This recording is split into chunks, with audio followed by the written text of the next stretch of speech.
POCSO കേസിൽ പ്രതിക്ക് 3 വർഷം കഠിന തടവും പിഴയും. മണ്ണാർക്കാട് തച്ചനാട്ടുകര ചാമപ്പറമ്പ് വെള്ളിത്തോട്ടിലിങ്ങൽ നാരായണൻകുട്ടിയാണ് 3 വർഷം കഠിന തടവിനും 25,000 രൂപ പിഴയും പട്ടാമ്പി പോക്സോ കോടതി വിധിച്ചത്. 2024 ജനുവരി 20-നായിരുന്നു കേസിന് ആസ്പദമായ സംഭവം ഉണ്ടായത്. പ്രതിയുടെ കടയിലേക്ക് സാധനങ്ങൾ വാങ്ങാൻ പോയ അതിജീവിതയെ ലൈംഗികാതിക്രമം നടത്തിയെന്നതായിരുന്നു കേസ്. വിവരങ്ങളുമായി വിഷ്ണു ചേരുന്നു. വിഷ്ണു, ഏത് തരത്തിലായിരുന്നു പ്രോസിക്യൂഷന് വാദമുണ്ടായത്? വിവരങ്ങൾ എന്താണ്?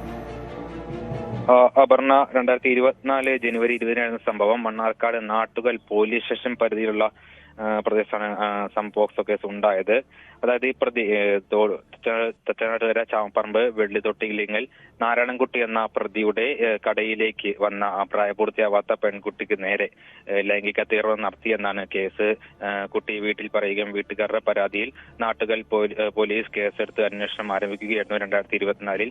തുടർന്നാണ് പ്രതിയെ അന്ന് അറസ്റ്റ് ചെയ്യുകയും പിന്നീട് റിമാൻഡ് ചെയ്യുകയും പിന്നീട് പ്രതി ജാമ്യത്തിലിറങ്ങുകയും ചെയ്തിരുന്നു. ഈ കേസിന്റെ വിധിയാണ് പട്ടാമ്പി പോക്സോ കോടതി ജഡ്ജി ഇന്നലെ വൈകുന്നേരം പുറപ്പെടുവിച്ചത്. 25,000 രൂപയും 3 വർഷം കഠിന തടവുമാണ് പോക്സോ കോടതി ശിക്ഷ വിധിച്ചത്.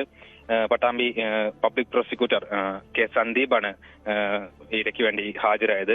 ഈ 25,000 രൂപ പണം പിഴത്തുക അതിജീവിതർക്ക് നൽകാനും കോടതി വിധിച്ചിട്ടുണ്ട്. അപർണ.